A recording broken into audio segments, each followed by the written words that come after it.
Boa tarde. É só confiando no Senhor para encerrar um seminário, não é? E um seminário nesse porte, que eu fico imaginando o que vocês viveram aqui. Então, eu falei muito com Jesus, falei que responsabilidade encerrar um seminário nesse porte. E eu conto mesmo com o Espírito Santo de Deus para que mantenha vocês alertos, não é? Para escutar a palavra. Bem, eu quero começar, que vocês abram em Gálatas capítulo 5, versículo 25, que assim está escrito: se, portanto, vivemos do Espírito, caminhemos também segundo o Espírito. Para muitos de vocês, o Seminário do Espírito Santo será a primeira oportunidade de vocês passarem a ter um contato íntimo com a Palavra de Deus. Então, eu queria chamar a atenção de uma coisa. Cada vez que vocês lerem a palavra, prestem atenção nos verbos. Vamos reler isso aqui para vocês verem. Se, portanto, vivemos do Espírito, caminhemos também segundo o Espírito. Nós temos dois verbos aqui. Vivemos e caminhemos. Vivemos é um verbo indicativo. Está mostrando o que Deus já fez por nós. Vocês querem ver o que Ele já fez? Vocês anotem para que depois vocês leiam. Está lá em Jeremias 31, versículo 33, ele diz assim: porque esta é a aliança que concluirei com a casa de Israel depois desses dias, oráculo de Yahvé. Porei minha lei no fundo do seu ser e a escreverei em seu coração. Então serei seu Deus e eles serão meu povo. Mais tarde, Ezequiel veio explicar como é que seria isso. E lá em Ezequiel 36, versículo 26, ele diz assim: dar-vos-ei coração novo, porei no vosso íntimo espírito novo, tirarei do vosso peito coração de pedra, e vos darei coração de carne. Porei no vosso íntimo o meu espírito, e farei com que andeis de acordo com os meus estatutos, e guardeis as minhas normas, e as pratiqueis. E lá em Isaías 44, versículo 3, ele diz assim: porque derramarei águas sobre o solo sedento, e correntes sobre a terra seca, derramarei o meu espírito sobre a tua raça, e a minha bênção sobre os teus descendentes. O mundo atual vive uma fase que chama desertificação. O mundo está ficando deserto, assim como está o nosso coração.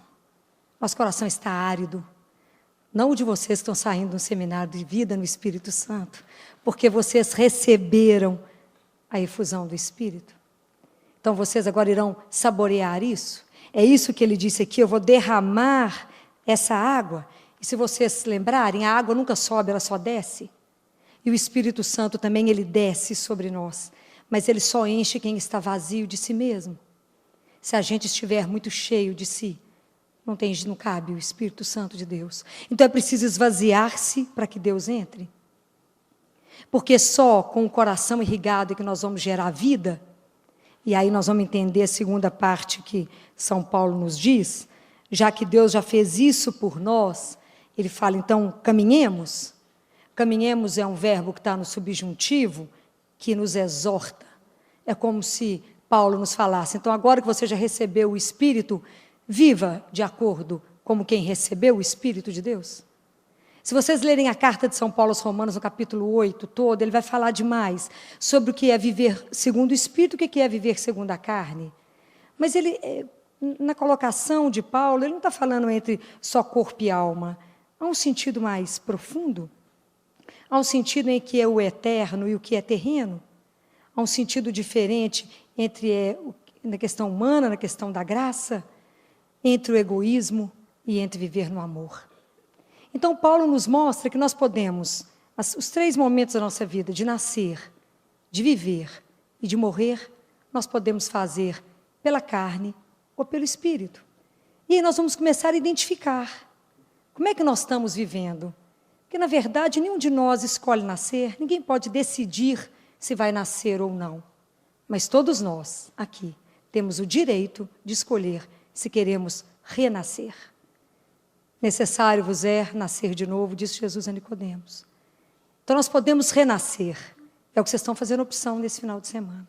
Vocês renasceram no Espírito. E aí a gente vai passar a ter uma vida de viver para o Senhor. Vocês marquem isso aí que vocês vão ler, que está na carta de São Paulo aos Coríntios, no capítulo 2. 2 Coríntios, capítulo 5, de versículo 15. Nós vamos começar a entender que existem dois mundos, não é? São dois mundos com duas ações completamente diferentes, dois modos de ver. Ou eu vivo pela carne, ou eu vivo pelo Espírito. Quer dizer, ou eu vivo para o mundo aqui, sem nenhuma visão de eternidade, ou eu vivo com Jesus, numa visão diferente. Então, aqui em 2 Coríntios, capítulo 5, versículo 15, está escrito assim, que o amor de Cristo nos impele, não é? Quando a gente considera que um só morreu por todos, e por conseguinte todos morreram, no versículo 15 está descrito, ora, ele morreu por todos a fim de que aqueles que vivem não vivam mais para si, mas para aquele que morreu e ressuscitou por eles. Então, prestem atenção, a questão agora é, eu vivo para mim ou eu passo a viver para Jesus? Viver para mim é viver completamente voltado para o meu umbigo. Eu vivo só no meu egoísmo, só no meu mundinho.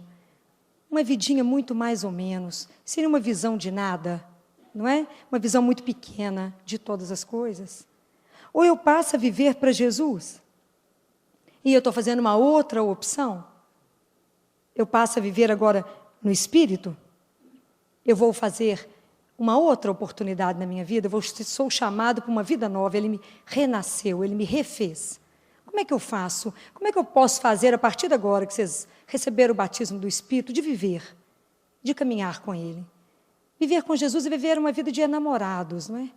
Você passa a entender aquilo que o profeta disse, que Deus é escrever no nosso coração, Ele é trocar o nosso coração. Então nós vamos passar a observar tudo que Jesus quer. Por onde? Pela palavra e pelos sacramentos. Sem isso não tem jeito. Como é que eu vou viver? Ele vai ser o Senhor da minha vida, se eu não sei nada que Ele quer, se eu não conheço nada do que Ele falou. Então agora eu preciso ter uma relação de intimidade. E para fazer essa relação de intimidade eu tenho que ter conhecimento da palavra. Porque quando a gente está enamorado de alguém, quando você ama alguém, você faz tudo o que você sabe que o outro gosta. E isso traz algum peso? Nenhum. É leve, porque é pelo amor. Assim é quando a gente se encontra com Jesus. A gente passa a ter prazer em fazer tudo que Ele quer.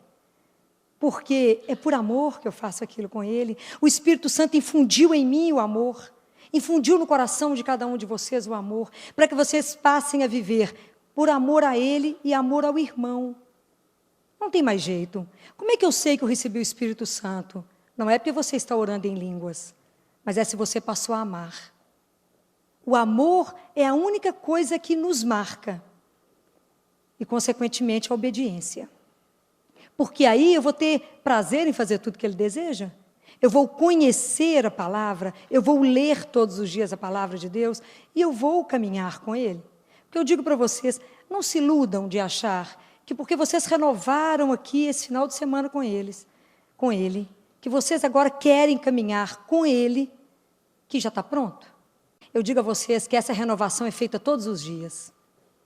Todos os dias nós temos que renovar o nosso amor por Ele. Todos os dias nós temos que dizer a Jesus que o amamos.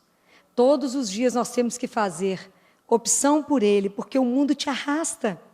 Andar com Jesus, caminhar no Espírito, é nadar contra a correnteza. Se você parar, a correnteza te arrasta. Andar com Ele é entrar pelo avesso do mundo. Porque você vai assumir atitudes de cristão. As atitudes que Ele tomaria. Imaginem, amanhã vocês vão entrar no serviço de vocês. Vocês voltam para a rotina de vocês. Vocês viveram um fim de semana intenso, na mesma linguagem, Jesus. Vão encontrar com a turma do mundo. Como é que vocês vão se posicionar nisso? A gente sai daqui querendo converter o mundo, não é? A gente quer fazer todo mundo enxergar o que vocês estão enxergando, mas a gente não consegue. Então a gente vai ler lá em João 15, no capítulo João 15, versículo 5, que Jesus diz assim: aquele que permanece em mim e eu nele, produz muito fruto, porque sem mim nada podeis fazer. Guarda bem essa frase, que nada é nada. Não tenha a ilusão e a pretensão de achar que porque fizeram um seminário, vocês estão prontos para enfrentar os desafios do mundo, porque não estão. Esse é só o começo, só começar a abrir os olhos. Quando eu lembro muito dessa frase, nada vocês poderão fazer. E é tão interessante que eu gosto muito de observar a relação das crianças com os pais para entender minha relação com Deus. Porque a gente, quando começa a andar com 1 ano de vida, lembra de menina andando com 1 ano? A base é larga, que a bundinha está de fralda, e ele quer andar, descobriu que anda, não quer ninguém perto dele, não é? Ele bate a mãozinha para trás, com coisa sai, que você está me atrapalhando. Sou grande, né? Me encanta ver uma criança de 2, 3 anos que pega na mãozinha do pai, e aonde o pai para, ele para. O que o pai manda ele faz, ele fica quietinho, só olhando para o pai. Essa deveria ser a nossa atitude, não é? Andar de mão dada com o pai e aceitar onde o pai parar, ficar. Mas, à medida que a gente vai caminhando espiritualmente, eu digo para vocês, quanto mais vocês avançarem na vida espiritual, mais vocês verão a necessidade de rezar. Rezar domingo só, nada, é pouco demais. Rezar só uma vez de manhã é pouco. Vocês vão entender que vocês vão ter que rezar muito. E como eu fico feliz de saber que já tem um monte de gente fazendo a liturgia das horas, que a gente precisa rezar de manhã, de tarde e de noite. E quantas vezes, além disso, eu tenho que clamar por Ele? Porque como que é difícil ver o que Deus quer? E eu fico comparando lá com a minha turma de residente. Minha turma está chegando agora, fresquinha, né? A turma que está começando a residência de CTI, que elas já terminaram a residência de pediatria, estão lá no CTI. Então, eu entrego um raio-x para elas olharem, e eu falo, o que você vê? Nunca vê o que eu achava que elas deviam ver. Eu falo, é igualzinho a gente com Deus, não enxerga. Está na cara e a gente não vê. É preciso que Ele mostre. E é preciso que eu fale para os residentes, não é isso que eu queria que vocês vissem. Eu queria que vocês vissem isso. Mas é assim, nós somos cegos, então todos os dias temos que pedir a Deus para tirar a cegueira. Todos os dias temos que pedir a Ele para abrir o ouvido. Todos os dias temos que falar, o Senhor é o Senhor da minha vida. Porque o mundo vai te seduzir, o mundo vai te encantar e vai te querer te levar para outros lugares. E todas as vezes você tem que falar, não, Ele é o Senhor. Mas andar com Jesus exige disciplina? Não, Filó, hoje eu estou muito cansado, não vou rezar. Te garanto que já dei uns passos para trás. Não faça isso. Não, apesar do meu cansaço, eu vou me encontrar com quem renova as minhas forças. Nós cantamos isso aqui. Eu vou encontrar com quem me renova. Então agora eu vou estar de joelho diante dele e falar, me renova, Senhor, eu estou morto. Mas o espírito não cansa, a carne é que é fraquinha. Então tenham disciplina, se vocês querem um crescimento espiritual, se vocês querem caminhar com Jesus, disciplina. Mas tem que rezar isso tudo, todo dia, Filó? Mais do que eu rezo, garanto para vocês. Muito mais, porque a gente tem que estar em sintonia com Ele. O que Jesus disse? Da mesma forma como eu vivo para o Pai, aquele que me alimenta de mim, viverá por mim. Nós vivemos dele porque Ele é a fonte de vida, e nós vivemos para o Senhor, para Ele. E a marca de tudo isso em nós é uma alegria. É uma alegria porque nós estamos fazendo a vontade do Pai. É uma alegria porque a minha esperança está nele, a certeza de que eu caminho com Ele, a certeza de que nada me separa dEle, a certeza de que Ele me conduz, a certeza que Ele vela por mim, a certeza que cada um de nós é precioso aos olhos dEle. Caminhar com Jesus é um desafio no mundo de hoje, mas é uma coisa sem preço, eu digo para vocês. Sem preço. Ele nos deixa mal acostumados. Porque tudo você pode falar com Ele, tudo você pode dividir com Ele, tudo você pode pedir a opinião dEle. Filó, mas é tudo? É tudo. Daqui a pouco Ele vai ser igual o ar que você respira, você não vive sem Ele. Mas tudo que eu vou fazer, eu tenho que perguntar? Tem, pergunte. Vai comprar uma casa? Pergunte. Vai vender a sua casa? Pergunte. Vai mudar de bairro? Pergunte. Tudo pergunta.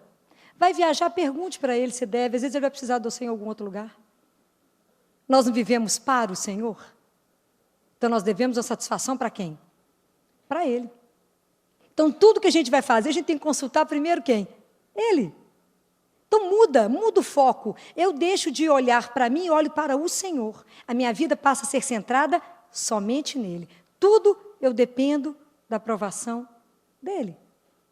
Então isso é viver para Ele, é caminhar na certeza de que alguém que caminha comigo.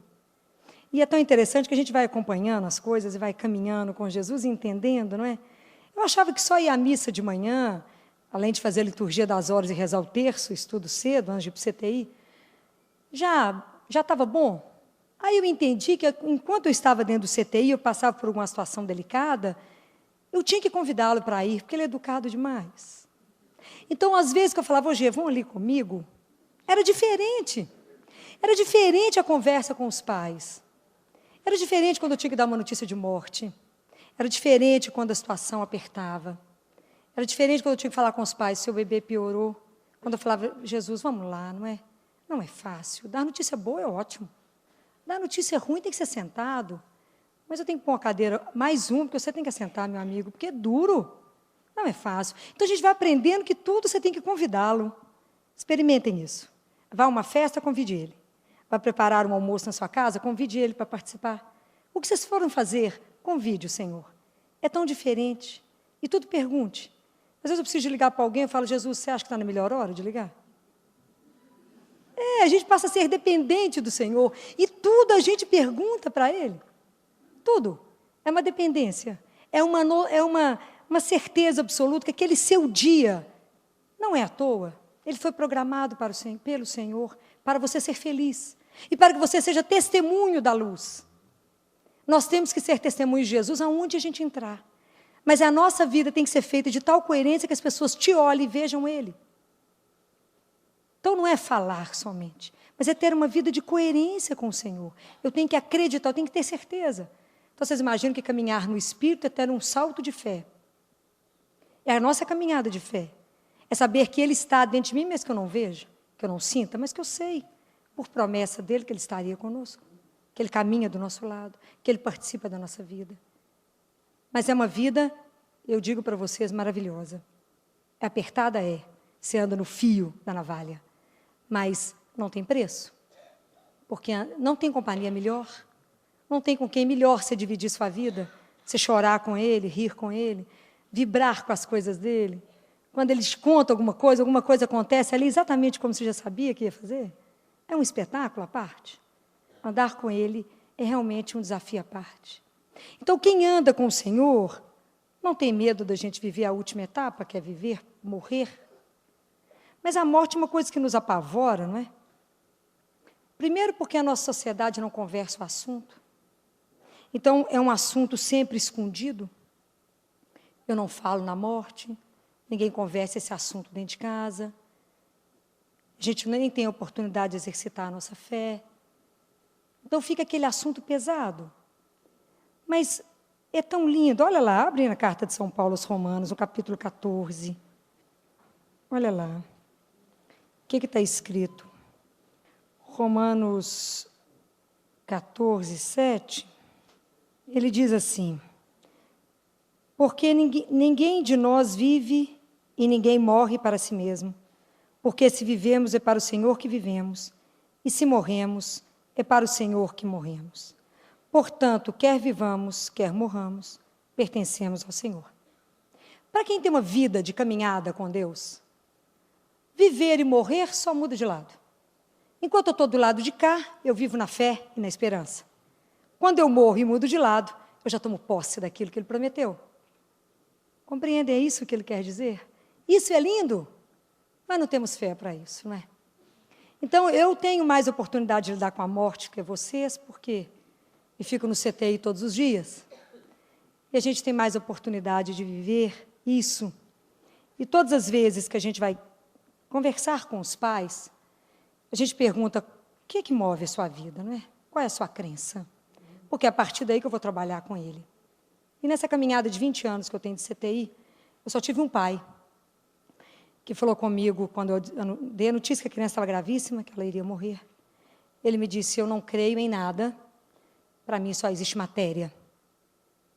Esse pai, ele sempre me acompanha nas minhas orações, que eu sempre lembro muito dele, porque foi a única pessoa até hoje que eu não pude dar uma palavra de consolo. Então, eu entrei com ele para o CTI, porque primeiro a gente conversa do lado de fora, sentados, né? Depois eu entrei com ele, falei com ele, como o senhor não crê em nada, então só passa a mão na matéria, que ela está acabando. Isso é duro de dizer, mas era a única coisa que ele acreditava, ele achava que só existia matéria. Tão diferente de uma mãe que eu conheci há uns anos atrás, uma mulher linda, um casal muito bonito, fisicamente bonito e de alma linda. E eles eram irmãos evangélicos. E esse bebê chegou para nós com 600 gramas, transferido de outro hospital, porque havia perfurado o estômago ao nascimento. Então, vocês imaginam um bebê de 600 gramas que perfura o estômago, gravíssimo.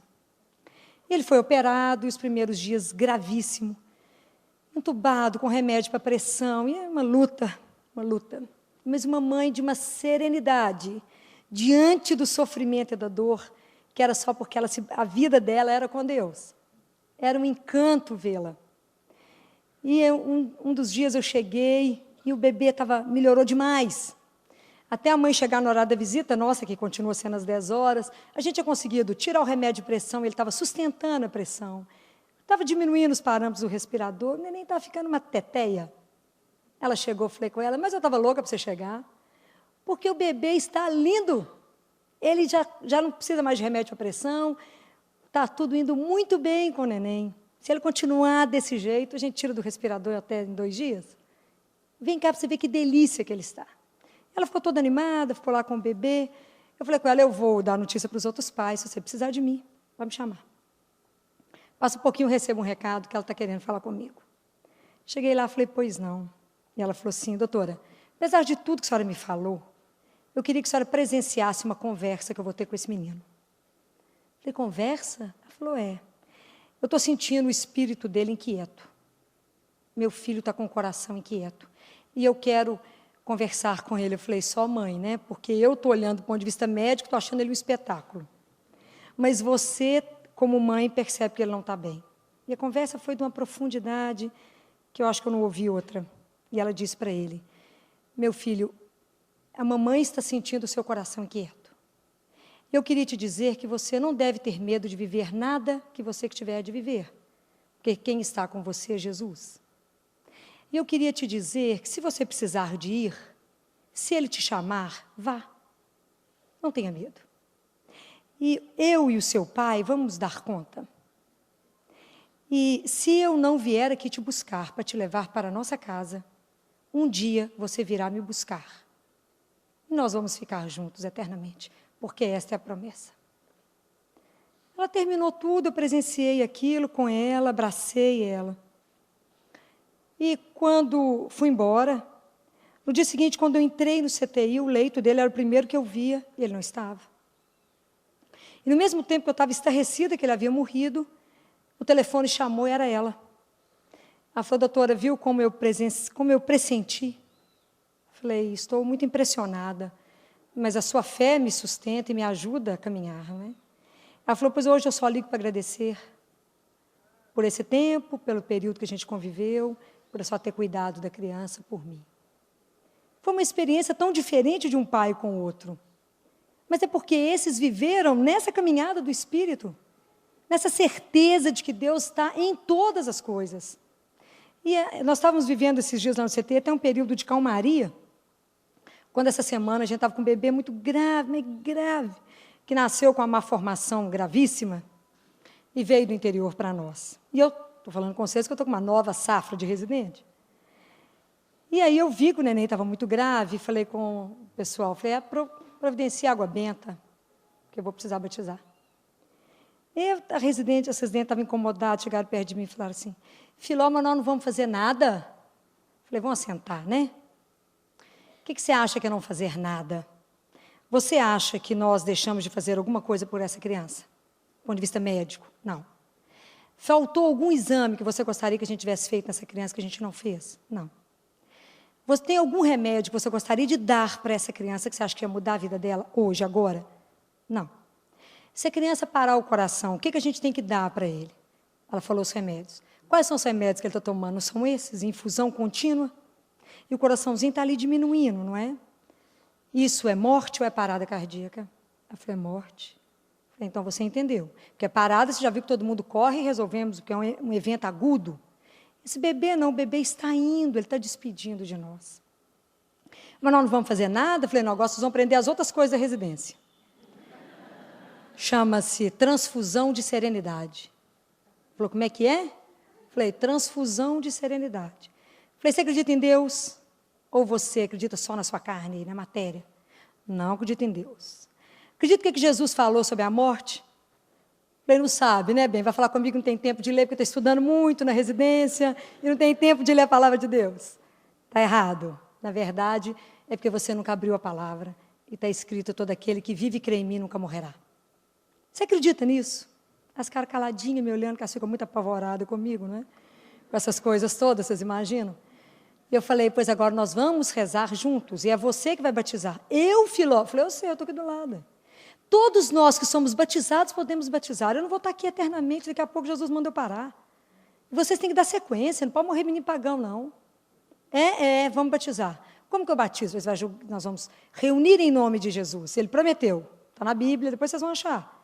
Que se 2 ou mais estiverem reunidos em meu nome, ele vai estar. Então presta atenção que Jesus vai chegar. E aí você vai jogar água benta no rostinho dele. Se não tiver água benta, qualquer água serve. Não é urgência que nós estamos aqui. Não podemos ficar sem batizar. Você joga água na testinha dele e diga a ele: eu te batizo para que você tenha vida no Pai, no Filho e no Espírito Santo. E aí vamos rezar, todos juntos. E aí foi feito, não é? Claro que quando a morte, falei com elas, a hora que acabou o batismo, permaneça de mão dada com o neném rezando. Até que o rostinho dele vá acalmando, porque ele já viu Jesus. Aí não tem mais segredo. Eu já o invejo, porque ele já vê aquilo que eu sonho. Ele já contempla, não é? E elas ficaram, falei: eu não sei o que rezar, falei: mas eu tenho que ensinar muita coisa, porque vocês não sabem nada, não é? Da palavra de Deus. Mas nós vamos rezando, o que vocês sabem rezar? Só Pai Nosso, Ave Maria, nós vamos repetindo. Até vocês aprendendo outras coisas, até recitar salmos, até estar com o bebê. Mas a gente deveria morrer com quem ama, mas a mãe está no interior, não está aqui. Então morrerá conosco, mas jamais sozinho. Né, nessa certeza de que ele passou por um momento muito melhor. Claro que toda vez que a morte nos visita lá no CTI, eu falei com elas: hoje eu vou te apresentar para vocês a amiga morte. Um dia vocês vão chamar a morte de irmã. Fala: Filó, você é louca? Só não.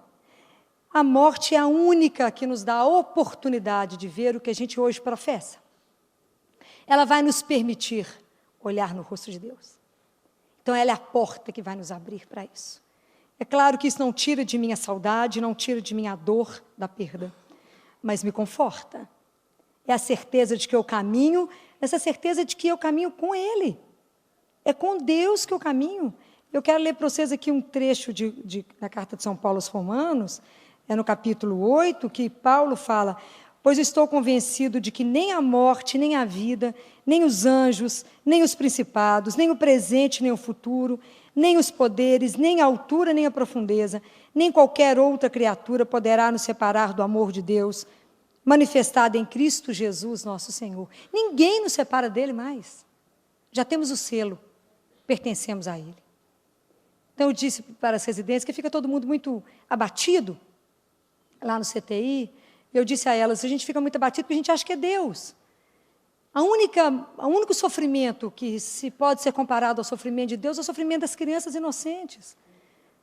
Por isso esse sofrimento é tão sagrado. E nós estamos aqui vivendo isso com eles. Então a nossa atitude diante disso é de profundo respeito. Não entendemos, dizemos amém, mas não pode morrer sem a nossa oração, sem a nossa presença, sem a nossa certeza de que esses meninos vão estar muito melhores. E eu falo com todos eles: interceda por nós. Caminhada aqui, ela não é fácil. Mas eu digo para vocês que caminhar com Jesus é fácil. Ele torna a vida mais fácil, ele torna tudo mais leve. Porque, na verdade, quem carrega tudo é Ele. Já contei para vocês, muitos de vocês conhecem, quando há uns anos atrás, eu fui à igreja e devolveram minha cruz. Eu havia perdido uma criança, eu chorava tanto aquele dia, eu estava tão consumida de ajudar os pais a enfrentar a morte dessa criança, que eu chorei o tempo todo que eu saí do CTI, não almocei, entrei na igreja, quem me viu estava inchada de tanto chorar. Ninguém acreditava que eu estava chorando de cansaço, né, de acompanhar mais uma perda. E quando eu entrei na igreja, não li o folheto, eu cheguei, ajoelhei e falei com Jesus: sabe o que eu vim fazer aqui? Devolver minha cruz. A partir de amanhã eu não sou mais pediatra, muito menos de CTI. Vou fazer decoração, arquitetura, qualquer coisa, só vou mexer com o que é belo. Só vou ver gente bonita, né? Coisa bacana, gente feliz. Não vou ver mais dor e sofrimento. Desisto hoje. A partir de amanhã você arruma outro para o meu lugar e arruma outra coisa para me fazer. Não serei mais. E aí, quando eu consegui, ele me acalma muito, né? Quando eu consegui parar de chorar e me acalmar, que eu peguei o folheto e estava escrito assim: Basta-te a minha graça, porque é na sua fraqueza que manifesta o poder da minha força. Eu senti uma vergonha tão grande dele, porque eu lembrei exatamente isso, não é? Falei, Jesus, você me perdoa, porque eu achei que eu carregava sozinha, não é? Na verdade, quem está comigo o tempo inteiro, me ajudando a carregar tudo, é você mesmo. Então, vocês cantaram tanto aqui, não tenha medo, pule. Não tenha medo, pule. Pule para uma vida nova. Mas uma vida nova onde o centro da sua vida seja Jesus. E mergulhe nele. Mergulhe na palavra, todos os dias. Mergulhe na Eucaristia. E aprenda a viver em santidade e justiça diante dele todos os dias. Isso é uma oração que a gente faz na liturgia das horas, a gente repete ela todos os dias. Para ele que nos ajudar a viver em santidade e justiça todos os dias. Na presença dele. Porque a partir do momento que a gente estiver com ele, nessa comunhão, nessa vida de namoro com ele, nós é que vamos ser os olhos dele, os braços dele, as pernas dele. Nós seremos a continuidade do amor e da misericórdia de Deus no mundo. Isso eu peço a ele todos os dias. Jesus, que eu seja a extensão do seu amor, da sua misericórdia. Só por hoje não me deixe pecar. Só por hoje eu seja a extensão da sua misericórdia. Só por hoje eu possa ser a extensão do seu amor para o meu irmão. Só por hoje. Aí no dia seguinte você repete tudo de novo. Só por hoje. E assim a gente caminha no Espírito. É com Ele, é o Espírito Santo que nos orienta e nos mostra aquilo que agrada ao Senhor. Porque, na verdade, o que interessa é que Deus olhe a nossa vida e se agrade. Não interessa o que as pessoas pensam, mas o que Ele pensa. Então não tenham medo de testemunhar Jesus. Não tenha medo de tudo que irão dizer a seu respeito. Não tenha medo. A causa que a gente abraça não tem preço. Jesus não tem preço. Para tudo mais, vocês têm Mastercard. Jesus é a única coisa sem preço na nossa vida. Acreditem nisso, que isso é uma vida de caminhada. É uma caminhada que eu digo, se eu tivesse que começar de novo, começaria tudo de novo. Só que faria mais. Rezaria mais. Falaria mais dele. Faria igual Tiago falou, acho que Tiago, não é? Que é para a gente evangelizar, oportuno e inoportunamente. Sempre. Não tenha vergonha de assumir quem é o Senhor da sua vida. Feche seus olhos, esteja diante da glória do único Senhor, que é o seu sustento.